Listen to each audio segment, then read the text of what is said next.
The college campus was buzzing with the kind of energy that you can only find in a place overflowing with young dreams and ambitions. That's where I met Ethan. We were both gunning for the same scholarship, the kind that not only covered tuition but also bragging rights. It was big, it was what every nerd in our batch was after. And boy, did we clash over it. Seriously, Ethan? You think you can outdo me on the thesis? Dream on. I'd scoff at him across the library, my eyes barely lifting from my laptop. He'd just grin, that annoyingly confident smirk that drove me nuts. Ava, I'll see you at the finish line. Better bring your A game. We were both stubborn as hell, each convinced we were the rightful winner of that grant. Our debates got so heated, sometimes I thought we'd end up setting the lecture halls on fire with our arguments. Your argument on the economic theories is so half-baked, I could serve it for breakfast, Ethan once told me during a mock debate. The class had erupted in laughter, and I could feel my cheeks burning, not just from embarrassment but from the raging fire to prove him wrong. Oh, please, your so-called innovative perspective is just recycled trash. Heard it all before, Ethan, I shot back, not missing a beat. It wasn't just about the scholarship, it was a battle of wits, pride, and, unbeknownst to us at the time, a budding attraction that neither of us wanted to admit. Our rivalry was the talk of the campus. We were always at each other's throats, challenging one another to do better, be smarter. But as the final decision on the grant neared, something shifted between us. Maybe it was the late-night study sessions that ended in shared coffee breaks, or the way we'd inadvertently learn more about each other's lives beyond the books. You know, for a smartass, you're not that bad, I found myself saying one night as we left the library together, the campus quiet around us. Ethan chuckled, shoving his hands in his pockets. Look who's talking. I've seen you help the freshmen with their assignments. Not the heartless competitor everyone thinks. It was strange, this new dynamic. Our banter softened, tinged with a reluctant respect that slowly melted into something warmer. When the day of the scholarship announcement came, we sat next to each other, an unspoken truce between us. May the best man, or woman, win, Ethan whispered, his hand brushing mine. I remember the rush of emotions when they called my name. But what stood out more was the genuine smile on Ethan's face. Guess you were the best man after all, he said, his laughter mingling with mine. From that day forward, our relationship took a new turn. We were still competitive, but it was different. We challenged each other to be better, supported each other's dreams. Our arguments turned into discussions, our banter into inside jokes. And somewhere along the line, we stopped being rivals and started being something more. Moving in together was the easiest decision we'd ever made. It felt like the natural next step, a testament to how far we'd come from those two hot-headed students who couldn't stand to be in the same room unless it was to argue over academic theories. Our friends were shocked. You too? Really? They'd ask, disbelief written all over their faces. Yeah, really, we'd say, exchanging looks that spoke volumes of the journey we'd been on. From rivals to roommates to, dare I say, soulmates. Living with Ethan was like being in our little bubble. But bubbles are delicate, and ours was no exception, especially when it came to dealing with his folks. Martha and John were as traditional as they come, and our choice to live together without the whole marriage shebang didn't sit well with them. Not at all. It was like a broken record every time we saw them. You're living in sin, Ava. It's not right. Martha would start, her tone laced with disappointment and a touch of scorn. She was a pro at guilt trips, making sure to sprinkle in stories of her own purity. John and I didn't even kiss until we were married. Can you imagine? I tried to keep my cool, respect was important to me, but boy, was it hard. Martha, times have changed. People don't wait for marriage to be together anymore. It's normal. Ethan stood by me, bless him, but it was like talking to a wall with them. John would chime in, voice heavy with this sense of betrayed values. We raised you better, Ethan. You're supposed to be a decent man, not swayed by this. That's what I was to them. Never Ava, always this, as if I were some bad influence instead of the person their son loved. Ethan tried to bridge the gap. "Mom, Dad, I love Ava. We're happy. Can't you just be happy for us?" But nope, it was like everything he said just bounced off them. Martha, with her knack for drama, would clutch at her pearls, literally. "Happy? How can we be happy when you're living in sin? It's not right, Ethan. You know it's not." The worst part? Ethan was caught in the crossfire. His folks made it seem like I had him under some spell. "You've changed, son. This isn't you," John would say, shaking his head like Ethan was some puppet gone rogue. And me? I was trying not to lose it. I respected their beliefs, sure, but the constant judgment was a drag. I told Ethan as much. I get where they're coming from, but I'm not the enemy here. We're just living our lives. "I know," he'd sigh, looking like he was carrying the world on his shoulders. "It's just, they're my parents. I wish they could see how good we are together." In the end, it felt like we were stuck in this loop. Us trying to live our lives, them seeing it as some personal affront. It was exhausting, dealing with the endless lectures and the not-so-subtle digs at our life choices. But what could we do? They were his parents, and no amount of reasoning seemed to make a dent. So we kept on, living our sinful life, hoping one day they'd come around. Or at least, stop making every dinner feel like a trial where we were always found guilty. Just when I thought Martha and John's nagging couldn't get any worse, they hit us with a new plan. "You both need guidance," Martha announced one evening, her tone more determined than ever. "We've arranged for you to meet with Father Mike. He'll set you straight." Ethan and I exchanged a look. The kind that said, "Are you kidding me?" without needing words. "Mom, really? We don't need a priest to tell us how to live our lives," Ethan tried to reason, his patience wearing thin. But Martha was on a mission, and when Martha got going, there was no stopping her. "It's not up for discussion, Ethan. You're going, and that's final. It's for your own good."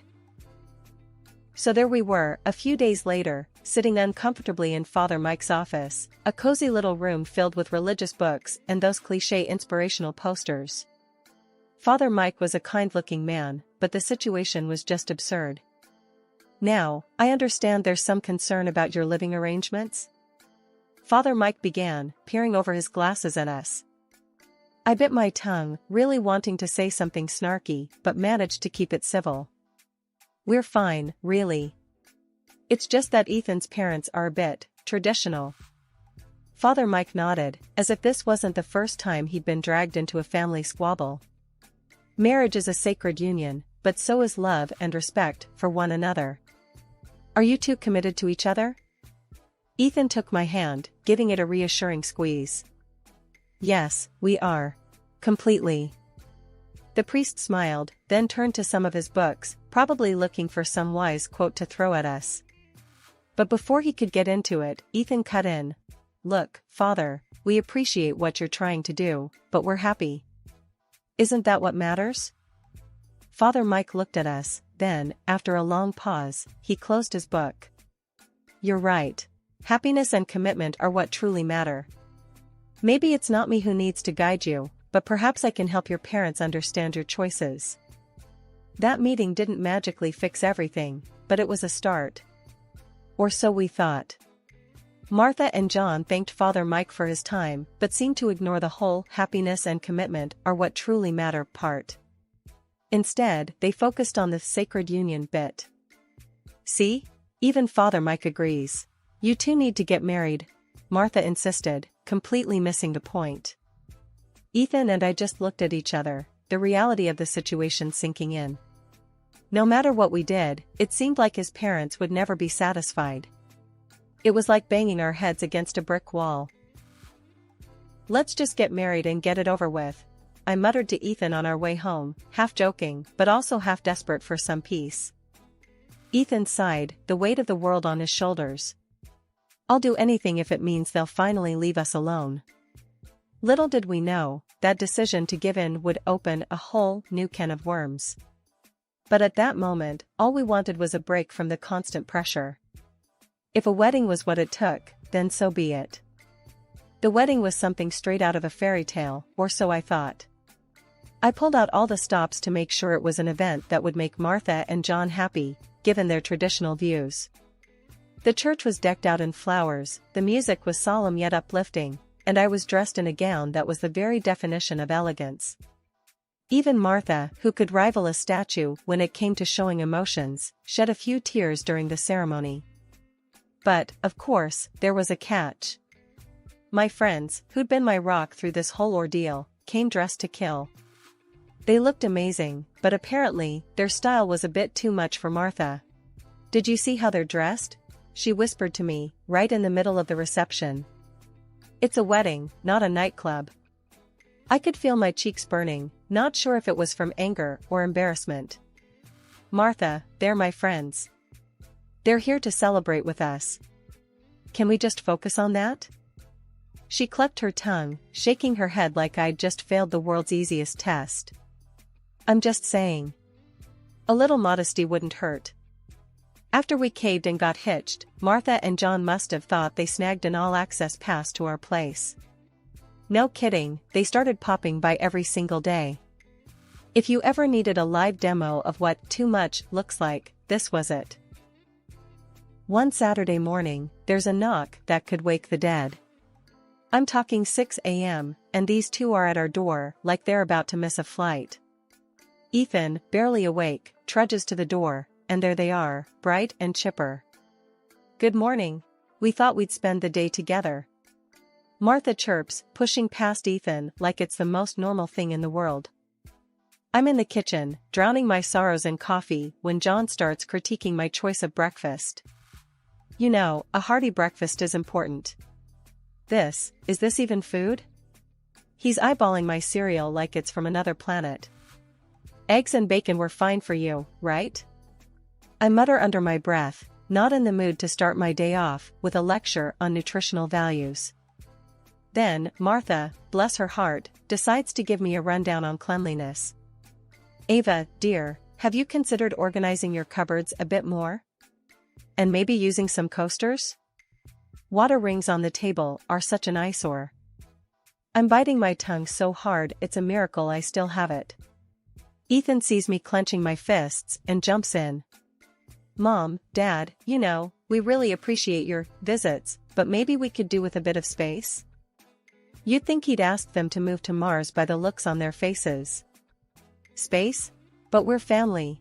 We just want to be close to you too," John says, utterly baffled by the concept of personal boundaries. Martha's on the verge of tears now, playing the guilt card like a pro. "Do you not want us here? After everything we've done for you?" It's like walking on eggshells. You try to set some ground rules, and suddenly you're the villain in their soap opera. I hit my breaking point on a Thursday evening, the kind that started with the same old surprise visit from Martha and John and ended with me locking myself in the bathroom, just to get a minute of peace. "This has got to stop," I muttered to Ethan as we lay in bed, the moon casting a soft glow through our window. "Your folks are driving me nuts. It's like we're living in a reality show, but there's no escaping the cameras." Ethan, looking as worn out as I felt, let out a long sigh. "I know, babe. It's getting to me too. What do we do, though? They're my parents." But this is our home. We can't keep living like this," I shot back, my frustration bubbling over. "We need space. Real space. Maybe we should move. Like, actually move." Ethan propped himself up on one elbow, eyeing me like I'd just suggested we join the circus. "Move? Like, pack up everything and just go?" "Why not?" I was half serious, half desperate. "Your parents can't drop by if we're not here, right?" The idea seemed radical, even to me, but the more we talked about it, the less crazy it seemed. We started to imagine a life where dinner wasn't interrupted by unannounced visits or our weekends weren't planned around avoiding his parents. "Okay, let's say we do this. Where would we go?" Ethan asked, the gears in his head turning. "I don't know. Somewhere close enough to keep our jobs but far enough that it's not just a hop, skip, and a jump for your mom and dad, I suggested, warming to the idea. The decision felt right, almost liberating. We started house hunting online, looking for a place that could be our fresh start, far away from unannounced morning visits and constant criticism. It wasn't long before we found it, a cozy little house in a neighboring city. It was perfect, and the best part? I could buy it with the money I'd inherited from my grandmother. This wasn't just a new house, it was a statement. My money, my rules. A fresh slate on our terms. They're going to flip, Ethan said, dreading the conversation. Mom's going to think we're abandoning them. Maybe, I conceded, but we're not doing this to hurt them. We're doing it for us, for our sanity. They'll just have to understand. The conversation went as well as we'd feared. There were tears, accusations, and a lot of guilt being thrown around. But we stood our ground, knowing this was the right move for us. We did it, I said to Ethan as we signed the papers, the weight of the world lifting off our shoulders. The move was hectic, filled with boxes and goodbyes and the promise of peace. We kept our jobs, commuting a bit further than before, but every mile was worth it for the tranquility that greeted us at the end of the day. Our new life in the neighboring city was everything we'd hoped for. We fell back into our old rhythms, enjoying the quiet and the privacy we'd missed so much. The in-laws? We kept in touch through the internet, a safe buffer that allowed us to control the narrative and the visits. It was a compromise, but a necessary one. Our calls were polite, the conversations brief and infrequent, but it was enough to keep the peace. Just when Ethan and I thought we'd found our slice of peace in the new city, life decided to throw us a curveball. It was a quiet Sunday morning, the kind where you just want to laze around and enjoy the calm. That's when the doorbell rang, shattering the silence. Who could that be? I murmured, not expecting anyone. We weren't exactly social butterflies, especially not here, not yet. Ethan shrugged, equally puzzled, and strolled over to the door. When he opened it, his puzzled look morphed into outright disbelief. There, on our doorstep, stood Martha and John, each with a suitcase bigger than the last time they'd criticized our breakfast choices. Surprise! Martha exclaimed, her smile wide enough to split her face. John just nodded, his usual taciturn self, but even he seemed to wear a small grin. How did you? Why? Ethan's eloquence was gone, replaced by staccato confusion. We've decided to move in. Martha declared as if announcing they'd won the lottery. It's time we all lived together, as a family should. My mind raced. This had to be a joke, a very bad one. Move in? With us? I echoed, hoping I'd misunderstood. Yes, dear. We sold our house. We're here to stay, Martha said, pushing past Ethan, making herself at home as if she hadn't just dropped a bombshell on our doorstep. Ethan and I exchanged a look of sheer panic. You can't just decide to move in with us, I managed to say, finally finding his voice. Martha and John weren't just shocked at our refusal, they were outraged. You can't possibly expect us to leave. We're family, and this house, it's as much our son's as it is yours, Martha asserted, her voice a mix of indignation and disbelief. John, usually more reserved, joined in with a surprising fierceness. Exactly. Ethan's our son, and you're living here, thanks to him. You're just a freeloader, making decisions that aren't yours to make. I could barely contain my laughter, not because it was funny, but because of the sheer audacity. Ethan's face was a picture of shock, turning to me with wide eyes as if to say, "Are they serious?" Hold on a minute, I said, still chuckling as I went to retrieve a folder from our home office. I flipped it open to a very important document, the deed to the house. I made sure they could see it clearly. See this? This house was bought with the money I inherited from my grandmother. I am the sole owner. So, actually, it's entirely up to me who lives here. And you, I pointed squarely at Martha and John, are not staying. Martha's mouth opened and closed like a fish out of water, while John's face turned a shade of red I hadn't seen before. Ethan stepped beside me, a proud yet stern look on his face. You heard her. Ava bought this house. Not me, not us, Ava. And we've decided together that moving in uninvited isn't an option. After I dropped the bombshell about owning the house, Martha tried to play her final card, all but declaring squatters' rights on account of Ethan living with me. He's our son. We have every right to be wherever he is. We're family, and that means we stay together, she announced, puffing up like a peacock. I couldn't help it, a laugh escaped me before I could clamp it down. This was it, the moment I'd been keeping close to the chest for just such an occasion. Well, here's a fun fact for you, I said, the smile on my face growing wider by the second. Ethan and I? We're not actually married. Not legally, anyway. The wedding was for show, to get you off our backs about living in sin. The look on Martha and John's faces? Priceless.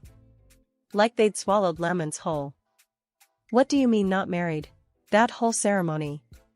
Martha's voice trailed off, her brain unable to compute. Yep, a ceremony without the paperwork. So, technically, you're not my in-laws. And this, I gestured around, is my house. Ethan's just living with me. My rules, my decision who stays and who goes. John's face went through 50 shades of red, anger, and embarrassment battling for dominance. You can't just, that's not how things are done. Ethan stepped up then, his tone steady but firm. Mom, Dad, I love Ava. And I'm tired, so tired, of the way you've treated us, her especially. We did what we had to live our lives on our terms. It's time you went home. Martha, not one to go down without a fight, turned her frustration into a weapon. Ethan, you listen here. You're going to leave this woman and come with us. She's tricked you, manipulated you. But Ethan was unmovable, a rock in the storm. No, Mom. I'm staying. With Ava. I love her, even if we're not married by your standards. It's my life, our life, and it's time you respected that. The standoff in our living room was tense, a silent battle of wills. But in the end, Martha and John had no choice but to leave, their departure a mix of rage and disbelief. As the door closed behind them, the silence that settled was profound, a mix of relief and the sobering realization of the bridge we'd just burned. Ethan and I looked at each other, a single thought between us, no matter what, we were in this together. After Martha and John huffed out of our place, tails between their legs, word got around through the grapevine that their big move was all a bluff. They never sold their house, it was just a ploy to muscle in on us, thinking they could pull one over and make themselves comfy at our expense. Can you believe that? The nerve of some people. But hey, here we are, still in our own little slice of heaven, shaking our heads at the whole mess. Can you imagine if they actually had sold their house? I said to Ethan one evening, the two of us sprawled out on the couch, enjoying the peace and quiet. Ethan chuckled, a deep, hearty sound that filled the room. That would have been a disaster. Good thing they're too attached to their precious home to actually go through with it. We got to talking about the future, just the two of us, figuring out where we go from here. So, what do you think about making it official, after you, if we're lucky enough to have a kid? Ethan asked, a bit hesitantly. I thought about it, turning the idea over in my mind. I guess. Might make things simpler, paperwork-wise. But I don't need a piece of paper to tell me I'm yours. Yes, I feel the same. It's just us, Ava. Always has been, always will be. Screw anyone who thinks they can dictate how we live our lives, Ethan said, his voice firm with conviction. It was settled then. We'd cross that bridge when we came to it, but for now, we were content. Just Ava and Ethan against the world, no legal documents needed to validate what we had. Our love was the real deal, stamps in the passports or not. And as the days turned into weeks, and the weeks into months, that feeling of us against the world only grew stronger. We were a team, and nothing, not even sneaky in-laws with their bizarre schemes, could tear us apart. As for Martha and John, well, they kept their distance. Maybe they learned their lesson, maybe not. But one thing was for sure, Ethan and I were untouchable, living our lives on our own terms, in our own time. The future looked bright from where we were sitting, a blank canvas ready to be filled with love, laughter, and maybe, just maybe, the pitter-patter of tiny feet. But until then, we were just fine, enjoying the peace, thankful for every quiet moment we had together in our little sanctuary.